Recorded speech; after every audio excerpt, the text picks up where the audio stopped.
2023년 2월 12일 전안광성교회 주일 예배 시작하겠습니다. 사랑과 은혜가 풍성하신 아버지 하나님, 2월의 둘째 주일 예배를 드릴 수 있도록 은총 베풀어 주시니 참 감사합니다. 우리 앞에 놓인 현실의 벽은 두텁고 높지만 그리스도 예수의 십자가 승리를 바라보며 현실을 돌파하는 믿음의 주인공이 되게 하옵소서. 이 모든 말씀 죽음을 이기고 부활하신 예수님의 이름으로 기원하옵나이다. 아멘. 사도신경으로 우리의 신앙을 고백하겠습니다. 나는 전능하신 아버지 하나님, 천지의 창조주를 믿습니다.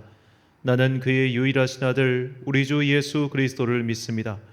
그는 성령으로 잉태되어 동정녀 마리아에게서 나시고 본디오 빌라도에게 고난을 받아 십자가에 못 박혀 죽으시고 장사된 지 사흘 만에 죽은 자 가운데서 다시 살아나셨으며 하늘에 오르시어 전능하신 아버지 하나님 우편에 앉아 계시다가 거기로부터 살아있는 자와 죽은 자를 심판하러 오십니다. 나는 성령을 믿으며 거룩한 공교회와 성도의 교제와 죄를 용서받는 것과 몸의 부활과 영생을 믿습니다. 아멘. 찬송가 15장 찬양하겠습니다.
한 주간 동안 하나님과 나만 아는 죄를 고백하며 침묵으로 참회의 기도를 드리겠습니다.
다 함께 공동기도를 드리겠습니다. 사랑과 은혜가 풍성하신 아버지 하나님, 거룩한 주일 아침에 주님의 전에 나와 찬양과 경배를 드리며 주님을 영화롭게 할 수 있도록 인도하여 주신 은혜를 감사드립니다. 억만 죄악 가운데 영원히 죽을 수밖에 없는 우리들을 택하셔서 주 예수 그리스도의 은혜로 구원하여 주시고 하나님의 백성으로 삼아 주시니 참으로 감사와 찬양을 드립니다. 하지만 지난 한 주간을 돌아보면 우리들은 주님의 뜻에 순종하지 못했던 죄인임을 고백합니다. 매일의 삶 속에서 주님이 베푸시는 큰 은혜를 깨닫지 못하고 매 순간 헛된 세상에 마음을 빼앗기며 살아왔습니다. 우리들의 어리석음을 용서해 주십시오. 우리들의 소망이시며 능력이시며 생명이신 하나님 외에 어떤 것도 의지하지 않고 살아가게 하옵소서. 지진으로 인해 큰 고통을 당하고 있는 튀르키예와 시리아를 위하여 기도합니다. 10,000명이 넘는 사람이 떼죽음을 당했고 수십만 명의 이재민이 발생했습니다. 주님께서 이들을 불쌍히 여겨주시길 간구합니다. 우리가 비록 현장으로 달려가 그들을 도와줄 수는 없지만 주님께서 사랑의 손을 펴사 그들을 구원해 주시길 진심으로 기도합니다. 고통당하는 자들과 함께 하시는 주님의 사랑으로 그들을 감싸 주옵소서. 우리 교회의 복과 은혜를 내려 주옵소서. 구원의 작은 방주로서 역할을 다하기 위하여 부르심에 충성하기 위하여 열심히 달려가고 있습니다. 돕는 손길을 보태주시고 주님의 은혜를 넘치게 부어주사 우리의 작은 손을 통하여 구원받는 영혼들이 일어나게 하옵소서. 이 시간 오직 주님만 영광 받으시고 우리에게는 넘치는 은혜와 축복의 시간이 되게 하옵소서.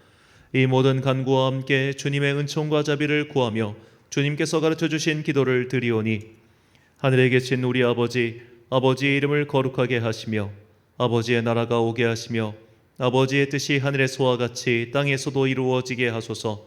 오늘 우리에게 일용할 양식을 주시고 우리가 우리에게 잘못한 사람을 용서하여 준 것 같이 우리 죄를 용서하여 주시고 우리를 시험에 빠지지 않게 하시고 악에서 구하소서. 나라와 권능과 영광이 영원히 아버지의 것입니다. 아멘.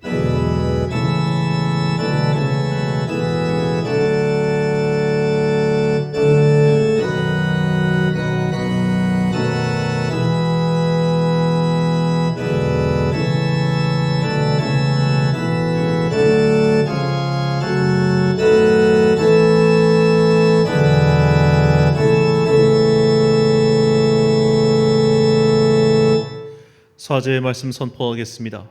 왕이여, 우리가 섬기는 하나님이 계시다면 우리를 맹렬히 타는 불못불 가운데서 능히 건져내시겠고 왕의 손에서도 건져내시리이다. 그렇게 하지 아니하실지라도 왕이여, 우리가 왕의 신들을 섬기지도 아니하고 왕이 세우신 금신상에 절하지도 아니할 줄을 아옵소서. 아멘. 우리는 분명히 어려운 시절을 보내고 있습니다. 경제적으로도 그러하지만 믿음 생활은 더욱 그러합니다. 이렇게 어려울 때일수록 하나님의 나라를 지향하는 성도가 되어야 합니다. 이 눈에 아무런 증거가 보이지 않고 평안의 길이 열리지 않는다 할지라도 여호와 니시 승리의 주님을 바라보며 오늘을 살아내는 하늘나라의 백성들이 되시길 축원합니다. 교독문 59번 시편 136편을 함께 교독하시겠습니다. 여호와께 감사하라. 그는 선하시며 그 인자하심이 영원하미로다. 신들 중에 뛰어난 하나님께 감사하라. 그 인자하심이 영원하미로다. 주들 중에 뛰어난 주께 감사하라. 그 인자하심이 영원하미로다. 홀로 큰 기이한 일들을 행하시는 이에게 감사하라. 그 인자하심이 영원하미로다. 지혜로 하늘을 지으신 이에게 감사하라. 그 인자하심이 영원하미로다. 땅을 물 위에 펴신 이에게 감사하라. 그 인자하심이 영원하미로다. 큰 빛들을 지으신 이에게 감사하라. 그 인자하심이 영원하미로다. 해로 낮을 주관하게 하신 이에게 감사하라. 그 인자하심이 영원하미로다. 달과 별들로 밤을 주관하신 이에게 감사하라. 그 인자하심이 영원하미로다. 애굽의 장자를 치신 이에게 감사하라. 그 인자하심이 영원하미로다. 이스라엘을 그들 중에 인도하여 내신 이에게 감사하라. 그 인자하심이 영원하미로다. 강한 손과 펴신 팔로 인도하여 내신 이에게 감사하라. 그 인자하심이 영원함이로다. 아멘. 찬송가 421장 찬양하겠습니다.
지난주 봉헌하신 분들입니다. 김종학 집사님 가정에서 주저헌금 드리셨습니다. 캠프 목적 헌금 한상철 집사님, 김영하 집사님 드리셨습니다. 감사헌금, 건축헌금, 선교헌금 자세한 내용은 주보를 참조하시기 바랍니다. 이제 시기적으로는 이제 다음 주 목금토 이렇게 2월 23일부터 25일까지 2박 3일간 천안 지역에, 천안과 아산 지역의 작은 교회를 살리기 위한 청소년 비전 캠프가 있습니다. 우리 교회 주관으로 이루어진 행사인 만큼 계속해서 함께 기도해 주시길 부탁드리겠습니다. 24일 금요일 우리 교회 저녁 기도회는 캠프로 대체함을 다시 한번 말씀드립니다. 2023학년도 우리 교회에서 지급하는 장학금이 각 50만 원씩 2명에게 지급되었습니다. 파주 천사 지역 장학금으로 1명 박모 학생에게 지급되었고요. 우리 천안 아산 지역의 목회 자녀 1명에게 또 수술비 등으로 지원이 나갔습니다. 저희가 이제 처음에 교회를 개척하면서 이 종교개혁자의 꿈을 이루어가는 교회라고 그렇게 교회 목표를 정했죠. 종교개혁자 중 이 깔뱅 같은 경우는 이 교회 운영, 특히 재정 운영의 원칙을 정한 거 있습니다. 교회 헌금의 절반 이상은, 절반을 외부로 사용하는 것이 그의 목표였죠. 그래서 헌금의 4분의 1은 지역에 있는 가난한 사람들을 위하여, 그리고 헌금의 또 4분의 1은 지역의 교회와 목회자들을 위하여 사용해야 된다. 이것이 깔뱅이 정한 교회의 재정 사용 원칙이었습니다. 그러니까 교회 재정의 최소한 25%는 지역의 교회와 또 지역 교회의 어려운 목회자들을 위하여 사용해야 한다는 뜻이죠. 제 꿈이 이것을 이루는 것인데 아직까지는 우리 교회가 형편이 넉넉지 않기 때문에 이렇게까지 많은 어떻게 재정상의 많은 것을 외부로 하지 못하고 있었습니다. 그런데 생각해 보니까 우리 교회가 이제 하고 있었던 일련의 캠프들 있지 않습니까? 이게 지역 사회를 살리기 위한, 어떻게 보면 지역 사회 교회를 살리기 위한 캠프인데 결국엔 이 비용이 지역에 있는 교회들을 위해서 흘러가는 거잖아요. 캠프를 한 번 하는데 대략 한 우리 교회가 500만 원 정도를 지출을 합니다. 그럼 연간 1,000만 원인데 이거면 우리 교회 1년 예산의 약 20% 정도 되죠. 그러니까 하나님께서 제가 계획을 세운 것도 아닌데 이렇게 어떻게 보면 우리 교회가 세웠던 그 뜻을 지킬 수 있도록 해주신 것이 아닌가 그런 생각이 듭니다. 아무쪼록 우리 교회가 이렇게 받은 은혜를 주변에 더욱더 널리 흘려보내는 그런 주님의 손과 발이 되는 교회가 되기를 간절히 소망합니다. 또 이 일을 위하여 동참해 주시는 모든 성도님들에게 주님의 크신 복과 은혜가 또한 함께하기를 항상 기도합니다. 드린 예물 위하여 봉헌 기도드리겠습니다. 사랑과 은혜가 충만하신 아버지 하나님, 우리가 받은 것은 모두 주님께 받은 것입니다. 주님께 받았기에 주님께서 쓰라고 하시는 그곳에 이 은혜가 흘러가기를 간절히 소망합니다. 누군가는 퇴직금을 바쳤으며 누군가는 이 캠프를 위하여 특별한 마음을 담아 헌금을 하기도 하였습니다. 원근각처에서 돕는 손길을 보내주시니 참으로 감사합니다. 이 마음 가득 담아 이 지역사회를 살리고 교회의 새로운 부흥의 불길을 일으키는 청소년 비전 캠프가 되게 하여 주옵소서. 믿음의 다음 세대, 건전한 세대가 일어나게 하여 주시옵시고 그들의 수고와 헌신, 그것이 다시 한번 이 땅의 교회를 밝히는 주님의 등불이 되게 하여 주옵소서. 이를 위하여 수고하고 기도하고 있는 모든 목회자와 팀원들 가운데 은혜 베풀어 주시옵시고 우리의 기도가 땅에 떨어지지 아니하고 열매 맺는 그 아름다운 시간 되게 하여 주옵소서. 남은 시간 동안 행사를 준비하고 기획하는 가운데 조금도 부족함이 없게 하여 주옵시고 이 모든 것들이 주님의 뜻 안에서 온전히 이루어지는 아름다운 시간 되게 하여 주옵소서. 오늘도 삶의 중요한 열매들을 주님께 들고 나온 당신의 거룩한 자녀들에게 복과 은혜 내려 주옵소서. 우리가 주님께 이 예물을 드리는 것은 나의 마음이 이 세상의 돈과 명예 성공에 있지 아니하고 오직 하나님 나라에 있음을 증거함이오니 이 예물 기쁘게 받아 주시옵시고 언제가 우리의 삶이 곤고해질 때 하늘의 창고를 여사 우리의 삶을 풍성히 채워 주옵소서. 이 모든 말씀 우리 구주 예수 그리스도의 이름으로 기도드립니다. 아멘.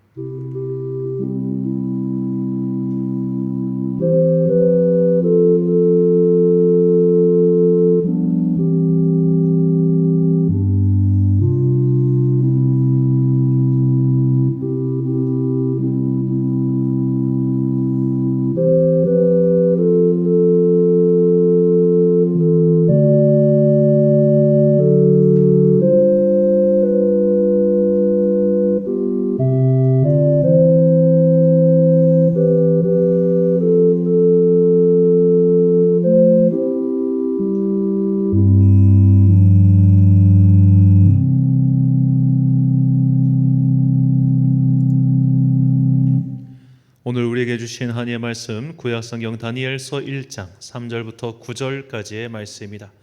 다니엘서 1장 3절부터 9절까지의 말씀. 이제 봉독하겠습니다. 하나님의 말씀 경청하십시오. 왕이 환관장 아스부나스에게 말하여 이스라엘 자손 중에서 왕족과 귀족 및 곧 흠이 없고 용모가 아름다우며 모든 지혜를 통찰하며 지식에 통달하며 학문에 익숙하여 왕국에 설만한 소년을 데려오게 하였고 그들에게 갈대아 사람의 학문과 언어를 가르치게 하였고 또 왕이 지정하여 그들에게 왕의 음식과 그가 마시는 포도주에서 날마다 쓸 것을 주어 3년을 기르게 하였으니 그 후에 그들은 왕 앞에 서게 될 것이었더라. 그들 가운데 유다 자손 곧 다니엘과 하나냐와 미사엘과 아사랴가 있었더니 환관장이 그들의 이름을 고쳐 다니엘은 벨드사살이라 하고 하나냐는 사드락이라 하고 미사엘은 메삭이라 하고 아사랴는 아벳느고라 하였더라. 다니엘은 뜻을 정하여 왕의 음식과 그가 마시는 포도주로 자기를 더럽히지 아니하리라 하고 자기를 더럽히지 아니하도록 환관장에게 구하니 하나님이 다니엘로 하여금 환관장에게 은혜와 긍휼을 얻게 하신지라. 아멘. 현실 돌파 믿음 승리란 제목으로 하나님의 말씀 선포하겠습니다. 모든 그리스도인은 천국을 바라보며 현실 세계를 살아갑니다. 그리고 현실 세계를 살아가는 동안 여러 가지 문제를 마주하게 되지요. 이렇게 현실을 살아가며 동시에 천국을 지향하는 삶의 자세를 가리켜 신학 용어로 이미와 아직 사이에 있다고 말합니다. 흔히 종말론적 기독교 세계관을 표현하는 단어이기도 하죠. 이미와 아직 사이. 예수님께서는 하나님의 나라가 이미 너희에게 왔다고 선포하셨습니다. 예수님께서 오심과 함께 하나님의 나라는 시작되었지요. 드라마로 치면 최종화가 방영된 것입니다. 하지만 우리는 그 최종화가 아직 끝나지 않은 채 계속 마지막 화를 시청 중인 것이죠. 아직 엔딩 크레딧이 올라가지 않은 겁니다. 그래서 우리는 이 현실 세계에서 여러 가지 문제를 마주합니다. 좀 더 간략히 말하자면 이 세상을 다스리고 계신 하나님께서 분명히 이 세상에서 역사하고 계심에도 불구하고 우리는 온갖 시련과 시험과 어려움을 겪고 있다는 것이죠. 선한 뜻을 품고 주님의 뜻에 따라 선하게 살아가도 그 선한 행동에 대해서 선한 결과가 나오지 않을 때가 너무나 많다는 뜻입니다. 이런 것 때문에 성도의 삶은 극단적으로 두 가지로 나타나기 쉽습니다. 너무 현실적으로 살던가 아니면 너무 비현실적으로 살던가이죠. 현실적으로 산다는 것은 그저 무늬만 그리스도인일 뿐 실제 생활은 보통 사람들과 똑같은 것을 뜻합니다. 그저 교회에 등록하고 교회를 다니는 사람일 뿐 세상 사람들처럼 이기적이고 세상 사람들처럼 욕심을 부리며 세상 사람들처럼 만인에 대한 만인의 투쟁 상태로 살아가죠. 그런 분들에게서는 그리스도 예수의 냄새가 전혀 나지 않습니다. 반대로 너무 비현실적인 기대를 가지고 사는 사람들도 있습니다. 그저 기도만 하면 모든 것이 만사 형통일 것이라는 생각 말이죠. 차라리 세상에서 성공을 거두는 것에 대한 그런 것에 대한 소망이 아무것도 없이 나는 정말로 세상에 어떤 소망도 없어, 난 세상에 어떤 관심도 없어, 그렇게 수도사처럼 살아간다면 상관이 없겠지만 세상에 대한 욕심은 그대로 둔 채 그 욕심을 이루기 위한 수단으로서 기도만 하는 사람들이 있다는 것이죠. 이것이 비현실적인 신앙생활이라는 겁니다. 아주 단적인 예만 든다면 자녀가 공부를 잘하기 바란다면, 그래서 좋은 대학, 좋은 직장을 얻기를 바란다면 공부시켜야 합니다. 그런데 공부는 시키지도 않은 채 그저 기도만 하면 애들이 알아서 공부 잘하고 알아서 좋은 대학 가고 알아서 좋은 직장 얻어서 알아서 좋은 삶을 살 거라고 기대합니다. 기도만 하면 이 모든 나의 소망을 주님께서 이루어 주실 거라 그렇게 생각하죠. 결국 이 일에 대해서 노력하고 실행하시는 것은 하나님이시며 나는 그저 고상하게 예배드리고 기도하면 될 뿐이라고 생각합니다. 이런 두 가지 태도, 너무 현실적이거나 너무 비현실적이거나 하는 것은 둘 다 건강한 성도의 자세가 아니죠. 세상을 등지고 주님만 바라보며 기도하며 살았던 수도사들도 자신들이 먹고 살 것은 노동을 하여 벌었습니다. 중세의 수도사들은 약품을 팔거나 각종 필사 등을 하면서 노동으로 생계를 영위했지요. 기도만 하며 하늘의 만나를 기다리지 않았다는 겁니다. 이런 비현실적인 태도를 가지고 사는 성도들에 대하여 바울은 다음과 같이 권면합니다. 데살로니가후서 3장 11절과 12절 말씀. 우리가 들은즉 너희 가운데 게으르게 행하여 도무지 일하지 아니하고 일을 만들기만 하는 자들이 있다 하니 이런 자들에게 우리가 명하고 주 예수 그리스도 안에서 권하기를 조용히 일하여 자기 양식을 먹으라 하도나. 아멘. 자, 우리는 일해야 합니다. 곧 경제 활동을 해야 합니다. 그것이 가사 노동이든 돈을 벌어오는 노동이든 노동을 하지 않는 것을 하나님께서는 기뻐하지 않으십니다. 우리는 현실의 바닥을 딛고 서 있는 그리스도인입니다. 우리의 발은 대지 위에 있지만 우리의 눈은 하늘을 바라봐야 합니다. 하늘을 바라보지 않고 현실만 보는 것도 문제이지만 하늘만 보느라 현실을 보지 않는 것도 같은 문제입니다.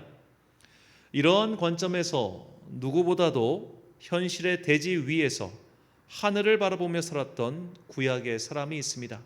그는 다니엘입니다. 다니엘이 발을 딛고 선 현실은 그야말로 시궁창과 같았습니다. 그는 망해가는 조국에서 그의 뜻과는 상관없이 인질이 되었고 외국으로 끌려갔습니다. 본문 3절과 4절 말씀.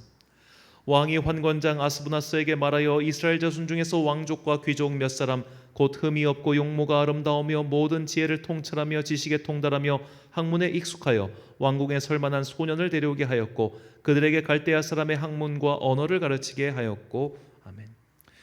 자, 다니엘은 아마도 남유다 왕국 귀족의 자제였을 겁니다. 그가 끌려갔던 때가 기원전 606년경 느부갓네살이 예루살렘에 쳐들어왔을 때였을 거라 추정합니다. 자, 이 연도를 기억하는 것도 중요합니다. 당시 바벨론의 정책은 자신들이 점령한 곳을 그냥 다 없애버리거나 다 죽이지 않고 그곳에 있는 귀족들이나 자식들을 볼모로 잡아 그들을 교육시키고 나라의 봉신으로 삼았습니다. 이것은 고대의 전통적인 통치 방법으로 우리나라도 태조 왕건이 고려를 이런 식으로 다스렸죠. 그러니까 지방 호족과 혼인관계를 맺음으로써 이 중앙의 힘이 지방에까지 미치게 한 것입니다. 또 반대로 지방에서 봉기를 하지 못하도록 이 중앙에서 통제하는 역할도 했었죠. 바벨론이 너무나 큰 나라였기 때문에 이 큰 나라를 중앙에서 일괄적으로 통치할 수 없어서 각 지방 출신의 귀족의 자제를 중앙으로 불러들였고 그 중앙에서 그들이 바벨론의 문화에 익숙해짐으로써 이 익숙한 문화가 지방으로 흘러가게끔 한 것, 이것이 바벨론의 통치 방법이었습니다. 자, 다니엘이라는 이름의 다른 인물들이 성경에 2명 더 나옵니다. 다윗의 아들들 중 한 명이 다니엘이었고 또 에스라와 느헤미야 시대 활동했던 레위 지파 출신 중 다니엘이라는 인물이 있었습니다. 에스라와 느헤미야는 다니엘이 활동했던 시기보다 훨씬 뒤이기 때문에 이 동일 인물은 아니죠. 자, 남유다 왕국은 이 건강하게 잘 살고 있다가 어느 날 한순간 망한 것이 아닙니다. 이미 히스기야의 아들인 므낫세 때부터 망국의 길로 접어들었죠. 일국의 왕이 전쟁에 패해서 다른 나라의 포로로 끌려갔습니다. 므낫세의 손자이며 남유다 왕국의 마지막 희망이었던 요시야도 이집트와의 전쟁에서 패해서 무깃도에서 사망합니다. 이때 이미 나라의 운명은 결정되었지요. 이것이 다니엘이 포로로 끌려오기 전부터 처한 상황이었습니다. 자, 우리가 신앙생활을 시작할 때 우리는 적어도 나도 저 사람처럼 신앙생활을 해야겠다, 혹은 내가 신앙생활을 하면은 이런저런 복과 은혜가 오겠구나라는 일종의 기대나 소망이나 혹은 목표가 있을 겁니다. 그런데 다니엘에게는 그런 소망과 목표가 애당초 보이지 않았습니다. 그가 포로로 끌려오기 전부터 나라는 망한 상태였습니다. 그가 포로로 끌려오기 전부터 제대로 신앙생활하는 사람이 극소수였습니다. 그가 어렸을 때 예레미야를 봤는지 안 봤는지는 모르겠어요. 시기가 묘하게 몇 년간 겹치는 것은 있습니다만, 그런 아주 소수의 선지자들을 제외하고는 하나님의 뜻대로 사는 사람도 없었고, 설령 하나님의 뜻대로 산다고 해서 그들이 받는 복을 그는 전혀 보지 못했습니다. 즉 이것을 바꿔 말하자면 그는 신앙생활을 하는 동안 좋은 경험이 하나도 없었다는 뜻입니다. 만약 우리가 이런 상황이었다면 어떻게 했을까요? 많은 이들이 그랬던 것처럼 우리도 신앙을 버리지 않았을까요? 대세를 쫓지 않았을까요? 더 철저하게 현실적인 사람이 되어 아예 바벨론으로 전향하여 그곳에서 성공을 꿈꾸지 않았을까요? 그러나 다니엘은 그런 선택을 하지 않았습니다. 본문 8절 말씀. 다니엘은 뜻을 정하여 왕의 음식과 그가 마시는 포도주로 자기를 더럽히지 아니하리라 하고 자기를 더럽히지 아니하도록 환관장에게 구하니. 자, 여기서 뜻을 정했다는 히브리어는 직역하면 마음을 세웠다, 마음을 만들었다는 뜻입니다. 이 뜻이라고 번역한 히브리어는 레브인데 이는 1차적으로 심장이라는 뜻입니다. 이 고대인들은 심장에 마음과 정신이 담겨 있다고 생각했습니다. 즉 다니엘은 자기의 심장에 맹세를 한 거예요. 나는 그 바벨론의 문화에 잠식당하지 않겠다고 말입니다. 자, 다니엘은 이 바벨론의 음식과 포도주를 마시지 않기로 결심합니다. 이것은 단순히 음식 자체를 거부하였다 그런 뜻은 아닙니다. 자, 우리는 모세의 율법 중에서 먹을 수 있는 고기와 먹을 수 없는 고기가 있다는 것을 알고 있습니다. 이것이 오늘날에도 경건한 유대인들이 지키고 있는 코셔 음식이죠. 대표적으로 돼지고기와 낙타고기 등은 먹을 수 없었습니다. 해산물 중에서도 오징어와 낙지 등은 먹을 수 없었습니다. 아마 이 정결 예식을 그대로 준수했다면 한국 사람은 절대 구원받을 수 없겠죠. 자, 그 외에도 도축한 고기 중에서 피가 남아있는 것은 먹을 수 없었습니다. 유대인들은 이미 수백 년 동안 이 정결 예식을 지키며 음식을 섭취했습니다. 그러나 바벨론은 그런 문화가 없었죠. 특히 중동에서는 낙타고기가 매우 흔한 고기라고 합니다. 맛이 있는지 없는지는 모르겠습니다만 낙타가 워낙 많이 키우다 보니 심지어 낙타의 피를 마시는 문화도 있었죠. 그러다 보니까 비슷한 문화권에서 있었던 바벨론이지만 도저히 유대인들에게는 이들의 음식 문화를 수용할 수 없었던 거예요. 그래서 다니엘은 단호히 이것을 거부합니다. 이것이 단순히 이방신에게 바쳐진 음식이다 그래서 그런 게 아니라 어차피 이 음식은 유대교 정결 예식상 허용될 수 없는 음식이다. 그러니 나는 애당초 이것을 거부하고 살아가겠다. 그렇게 결심한 것이죠. 이게 얼마나 어려운 일이겠습니까? 이것을 마치 오늘날 비유하자면 이 소주 회사에 취직한 사람이 금주를 선포한 거나 다름없는 일이죠. 이것이 다니엘의 첫 번째 현실 돌파였습니다. 남들이 볼 때 유대교는 비전이 없는 종교였습니다. 남들이 볼 때는 비현실적이고 답답하고 전망이 하나도 없는 것이었죠. 이미 다 망한 것이 증명되지 않았습니까? 더구나 고대에는 이 나라와 나라의 구분이라고 하는 것은 신들과 신들의 전쟁의 대리전이라고 생각했단 말이에요. 바벨론의 신이 유다의 신보다 강하기 때문에 그들이 망한 거라고 생각하고 있었어요. 그러니까 유다의 신인 여호와 하나님은 바벨로니아의 신보다 약한 존재라고 사람들이 다 생각하고 있었어요. 그런데 다니엘은 어린 나이에 그렇지 않다라고 뜻을 정한 겁니다. 그를 둘러싼 현실은 암울하고 답답했지만 나는 그럼에도 불구하고 여호와 하나님을 끝까지 믿겠다고 그가 어린 나이부터 뜻을 정하고 그의 심장에 맹세한 것이었죠. 이 길을 택하면 성공이 보장되는 것도 아니었고 오히려 인생이 편해지는 게 아니라 불편해지는 것에도 불구하고 누가 뭐래도 나는 이 믿음을 포기하지 않고 이 길을 끝까지 가겠다라고 그는 뜻을 세우고 맹세한 것이죠. 지난주에도 말씀드렸지만 이 크리스찬 연예인들이 공개적으로 신앙활동을 하기 어려운 환경이지요. 내가 기독교인이라고 고백하면 팬들이 떨어져 나가고 댓글에는 온갖 비방과 조롱이 달립니다. 그럼에도 불구하고 여전히 신앙을 공개적으로 고백하며 성도로서 열심히 사는 사람들이 있습니다. 왜 그럴까요? 내가 이것을 하면 더 성공할 수 있기 때문입니까? 이런저런 손해를 감수하고서라도 내가 하늘을 바라보기 때문에 하나님 나라를 지향하기 때문에 하나님의 은혜와 사랑을 체험했기 때문에 그러는 거잖아요. 이것도 대단히 위대한 행동입니다만 다니엘의 행동은 이것보다 더 위대합니다. 왜냐? 그는 아직 은혜를 체험하지 못했거든요. 그는 아직 승리를 경험하지 못했거든요. 오히려 그가 경험한 것은 패배와 절망과 낙심뿐이었음에도 불구하고 그럼에도 다니엘이 뜻을 세웠다는 게 대단히 중요한 겁니다.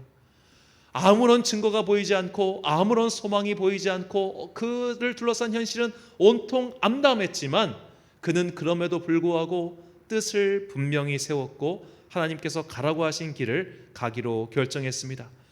과거의 성공의 경험, 은혜의 경험이 있기에 그 길을 택한 것이 아니라 그것이 없어도 그 길을 간 것입니다. 예수님의 제자 베드로가 그러했습니다. 성공의 경험이 없었지만 먼저 말씀에 순종했습니다. 그러자 길이 새롭게 열립니다. 누가복음 5장 5절과 6절 말씀. 시몬이 대답하여 이르되 선생님, 우리들이 밤이 새도록 수고하였으되 잡은 것이 없지만은 말씀에 의지하여 내가 그물을 내리리이다 하고 그렇게 하니 고기를 잡은 것이 심히 많아 그물이 찢어지는지라. 아멘. 베드로는 말씀에 순종하여 그렇게 얻은 과거 성공의 경험이 없었습니다. 그 경험이 없었지만 그래도 결단하여 순종하였습니다. 다니엘의 결단은 베드로의 결단보다 위대합니다. 베드로는 한순간의 결단이었지만 다니엘은 평생의 결단이었기 때문입니다.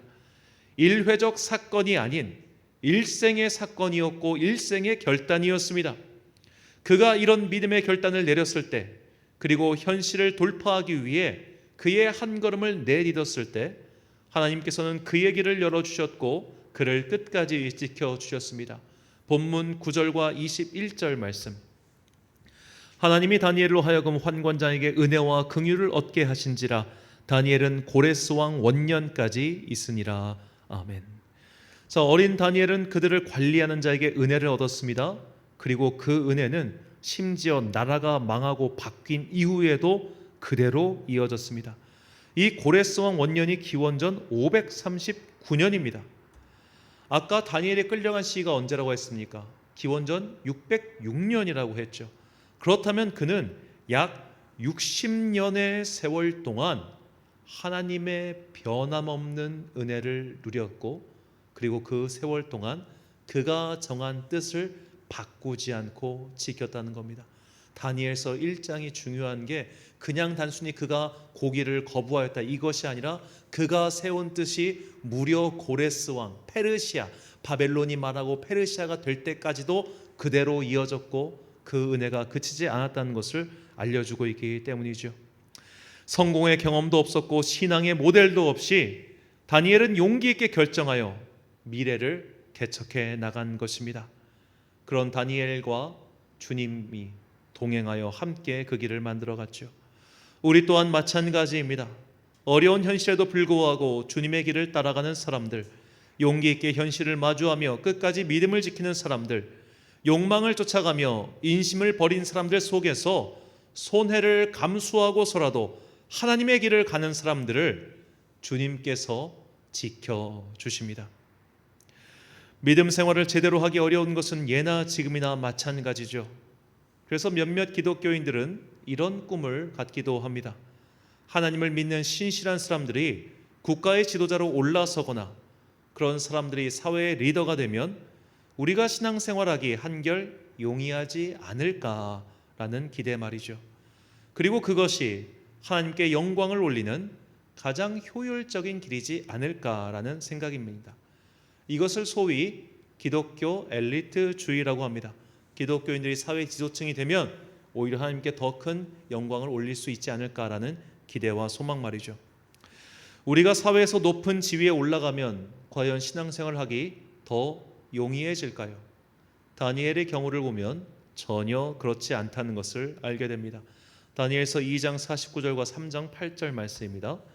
왕이 또 다니엘의 요구대로 사드락과 메삭과 아벳느고를 세워 바벨론 지방의 일을 다스리게 하였고 다니엘은 왕궁에 있었더라. 그때 어떤 갈대아 사람들이 나와 유다 사람들을 참소하니라. 자, 다니엘과 그의 동료들은 바벨론의 고관이 되었습니다. 믿음을 지키며 마침내 사회 지도층이 된 것이죠. 그럼 이렇게 권력을 쥐었으니 사회 지도층이 되었으니 그때부터 편한 신앙생활을 할 수 있었을까요? 오히려 그들을 공격하는 자들의 공격이 더욱더 거세지기 시작했습니다. 자, 오늘날 크리스찬 정치인, 크리스찬 연예인들의 공격이 심한 이유가 바로 여기에 있습니다.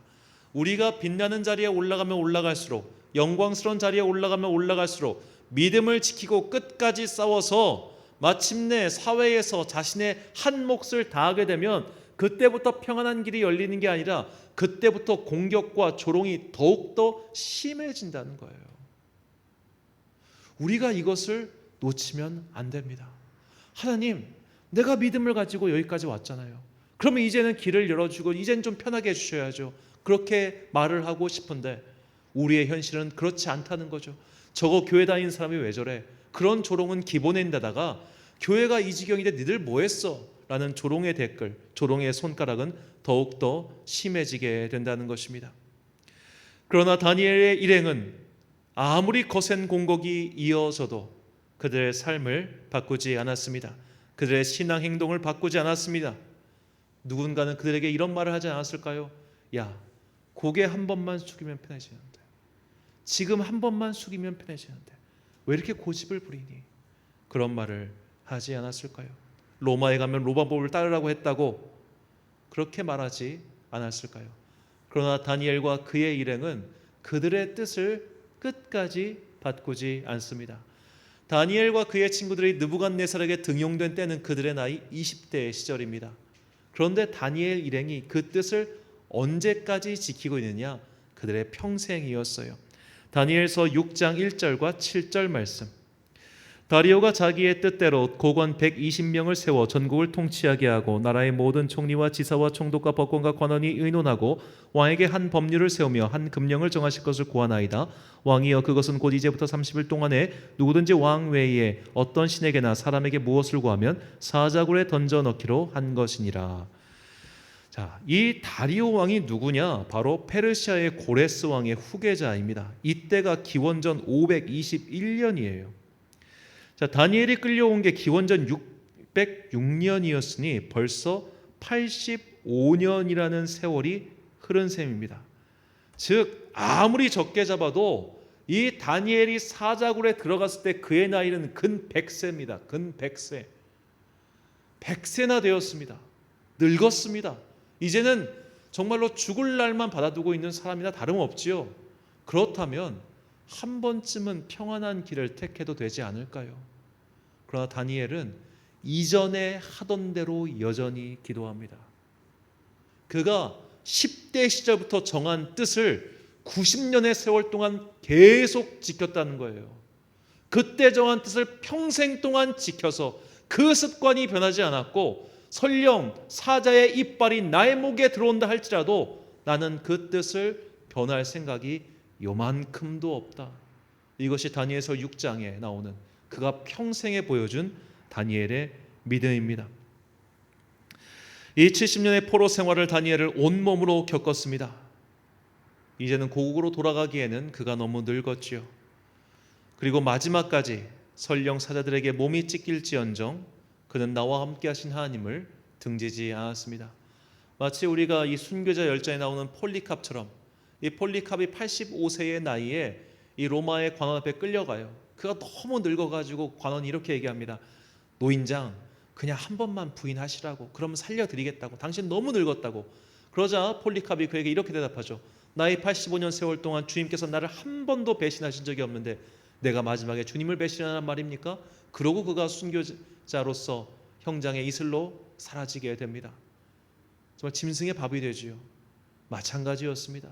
그의 100세까지 이르는 그 긴 여정 동안 하나님께서 그와 함께 하셨기 때문에, 그리고 뜻을 정한 다니엘을 그때까지 인도하셨기 때문에 다니엘은 사자굴에 들어가는 한이 있더라도 그 뜻을 변하지 않은 것이죠.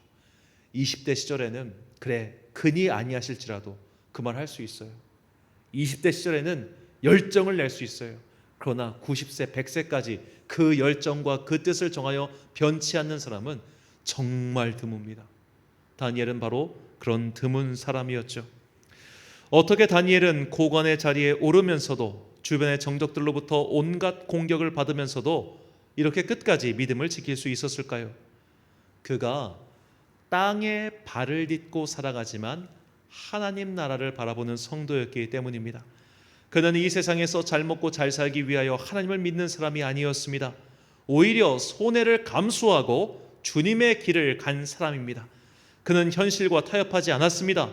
그렇다고 해서 현실을 외면하지도 않았습니다. 손해가 있다면 손해를 감수하면 된다. 이런저런 손해도 불구하고 나는 내 할 일을 열심히 할 뿐이다 라고 생각하며 살았습니다. 그래서 그가 나라가 바뀌고 왕이 바뀌고 정권이 바뀌어도 계속해서 자신의 자리를 지킬 수 있었던 것이죠. 그들의 신임을 얻은 것입니다. 제가 아는 어떤 크리스천 직장인이 있습니다. 이분이 직장 생활을 하면서 가장 힘들었던 것이 직장 내의 술 문화였습니다. 지금이야 코로나 덕분에 회식 문화가 많이 사라졌지만 심지어 영업부의 일을 하다 보면 정말 술 대접을 할 일이 많지 않습니까? 하지만 그분은 술을 마시지 않는 것이 자신의 신앙의 신념이었습니다. 신념과 사회생활이 충돌할 때 그분은 고민했고 마침내 답을 찾아냈습니다. 술은 마시지 않겠다. 하지만 최선을 다해 이 시간 내가 너희와 놀아주겠다 였습니다. 노래방에서 노래 부를 때 빼지 않았습니다. 술자리에서 술은 마시지 않았지만 분위기를 깨지 않기 위해 그들과 함께 잘 어울려줬습니다. 그리고 결정적인 것, 모두가 술에 취해 돌아갈 때 자기가 다 대리운전을 잡아준 거예요. 그러자 얼마 지나지 않아 그 직장 상사의 부인들이 그 직장인을 정말로 좋아하기 시작했습니다. 얼마나 걱정되겠어요. 늦은 밤에 이 인간이 도대체 언제 마시고 들어오나. 그런데 다 대리운전 태워보내면서 사모님들에게 지금 우리 부장님 들어가십니다 하고 다 문자 보내고 연락해주고 뒷정리를 다 해준 거예요. 그러니까 직장 내에서 너는 술을 마시지 않아도 돼 라고 공인받고 인정받기에 이르는 것입니다. 그의 업무 능력과 성실함을 결국에는 이렇게 지킬 수 있었던 것이죠. 내가 믿음 생활하겠다고 뜻을 세웠으니 주님 이젠 내가 평안하고 안전하게만 해주세요. 내가 뜻을 정했으니 나의 모든 방해를 없애주세요. 이런 간구는 통하지 않습니다. 오히려 내가 뜻을 정했으니 마귀의 공격은 더욱 가열차일 것입니다. 우리는 이 세상에서 더 잘 먹고 잘 살기 위해서 신앙생활하는 이들이 아님을 잊지 마십시오. 우리는 이 세상에서 승리하여 마침내 하나님 나라로 들어가기 위해 주님을 믿는 자들입니다. 이런 승리를 위해서는 우리에게 현실 감각이 필요합니다. 열심히 살아야 됩니다. 잘 살아야 합니다. 최선을 다해야 합니다. 그래야 길이 열립니다. 다니엘은 손가락 빨면서 하나님께 길을 열어달라고 하지 않았습니다. 그런 사람이었다면 80년이라고 하는 이 폭풍 같은 격변기를 버티지 못했을 겁니다. 그는 현실을 최선을 다해 살았고 그리고 현실보다 중요한 하나님 나라를 바라보며 살았습니다. 그래서 인생의 끝자락에서도 주님을 배신하지 않고 믿음을 지킬 수 있었습니다. 이런 다니엘의 믿음이 오늘 우리에게도 필요합니다. 다니엘은 좋은 경험 없이 좋은 믿음의 본의 없이도 뜻을 정했습니다. 우리도 마찬가지입니다. 사람들이 교회를 외면하고 그리스도의 진리를 부정하고 조롱하는 시대입니다. 심지어 사방에서 공격이 가해지는 때입니다. 과거 1960년대에는 사람들이 문화생활을 하기 위해서라도 교회를 방문했지만 이제는 그런 시대가 아니지요. 조롱과 부정의 시대를 살고 있습니다. 그래서 우리에게는 다니엘의 믿음이 필요합니다. 좋은 지표가 없기에 스스로 좋은 지표가 되었던 다니엘처럼 믿음의 새 지평을 열어가는 성도가 되십시다. 소망 없는 시대에 소망의 모델이 되시길 바랍니다. 믿음을 부정하는 시대에 믿음을 지키는 성도가 되시길 바랍니다. 이런 자들이 되기 위해서는 우리가 현실을 부정하지 않고 현실을 직면해야 합니다. 우리가 주님의 길을 가면 갈수록 그 길 위에 험난한 난관이 도사리고 있다는 것을 잊지 마십시오. 우리의 적들은 더 열심히 공격할 것이며 내가 하지도 않은 일로 모함을 받게 될 것입니다. 심지어 우리의 선한 마음을 이용하여 자신의 욕심을 채우려는 이기적인 사람들은 셀 수도 없이 많이 등장할 것입니다. 하지만 우리는 현실 세계에서 승리하고 부를 누리며 경쟁자를 쳐내는 것이 목적이 아닌 사람들입니다. 우리의 목적은 이 현실을 딛고 일어서 믿음의 승리를 외치는 것입니다. 그 승리의 최종 판결자는 바로 하나님이라는 것을 잊지 마십시오. 그러므로 믿음 생활하는 동안 다가오는 적들의 공격과 조롱을 이상하게 생각하지 마십시오. 다니엘처럼 뜻을 정하고 마음을 굳건히 세워 인생의 끝까지 그것을 지켜갑시다. 그때 우리는 광야 같은 세상, 소망 없는 세상에서 오히려 하나님의 밝은 길을 보게 될 것입니다. 이사야 43장 19절과 20절 말씀 한 목소리 읽겠습니다. 시작. 보라, 내가 새 일을 행하리니 이제 나타낼 것이라. 너희가 그것을 알지 못하겠느냐? 반드시 내가 광야의 길을 사막의 강을 내리니 장차 들짐승 곧 승냥이와 타조도 나를 존경할 것은 내가 광야의 물을 사막의 강들을 내어 내 백성 내가 택한 자에게 마시게 할 것임이라. 아멘. 사랑하는 천안광성교회 성도 여러분, 그리고 이 예배를 함께 드리고 계신 귀한 주님의 자녀 여러분, 다니엘의 현실은 그야말로 어려움투성이었습니다. 그러나 그는 믿음의 모델이 되었습니다. 현실을 돌파하며 믿음의 승리를 보여주는 것이죠. 누가 앞서간 길이 아닌 스스로 개척한 길입니다. 그는 뜻을 세웠고 그 뜻을 끝까지 지켰습니다. 현실이 변하고 상황이 악화되어도 그는 변함없었습니다. 그렇게 믿음을 지키며 살았을 때 주님께서 광야의 길을 내듯 그를 끝까지 인도해 주셨습니다. 이런 다니엘의 기적과 다니엘의 체험이 이 시대에 우리에게도 임하길 소망합니다. 뜻을 세워 지키십시오. 어떤 난관이 닥쳐온다 할지라도 믿음의 방향을 분명히 세워 그것을 끝까지 지키십시오. 그것을 평생 동안 함께 나아갈 때 우리는 믿음의 세계를 개척한 주인공들이 될 것입니다. 믿음 생활의 겨울 같은 시절입니다. 그러나 반드시 때가 되면 봄이 오듯 우리의 믿음 생활 또한 결실을 맺게 될 것입니다.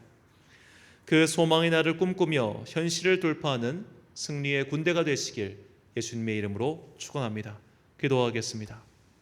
사랑과 은혜가 풍성하신 아버지 하나님, 다니엘은 어려운 시대에 뜻을 세워 그 뜻을 끝까지 지켜냈습니다. 그가 의지가 남달라서 그것이 가능했던 것이 아니라 그가 뜻을 세운 이후로부터 주님께서 그와 동행하시며 그의 길을 지켜주셨기 때문입니다. 이 믿음이 우리에게도 있기를 소망합니다. 각자의 삶의 자리에서 하나님 나라의 백성으로서 바르게 살아가리라 그 다짐과 뜻을 분명히 세우고 그 믿음의 용기를 내어 한 걸음을 내딛는 성도들 되게 하여 주옵소서. 그 한 걸음 한 걸음 전지에 나아갈 때 주님의 빛이 우리의 발등에 빛이 되어 어두운 세상의 지표가 될 것을 믿습니다. 그렇게 주님과 하루하루 동행하여 마침내 주님께 칭찬받고 주님께 의의 면류관을 받는 당신의 거룩한 종들이 되기를 간절히 소망하오며 이 모든 말씀 길이요 진리요 생명 되신 예수 그리스도의 이름으로 기도드립니다. 아멘. 찬송가 354장 찬양하겠습니다.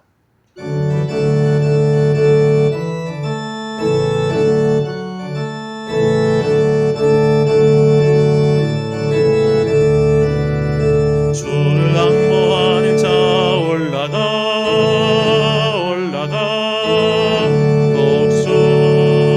독수리같이 모든 싸움 이기고 근심 걱정 벗은 후 올라가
파송의 말씀 선포하겠습니다.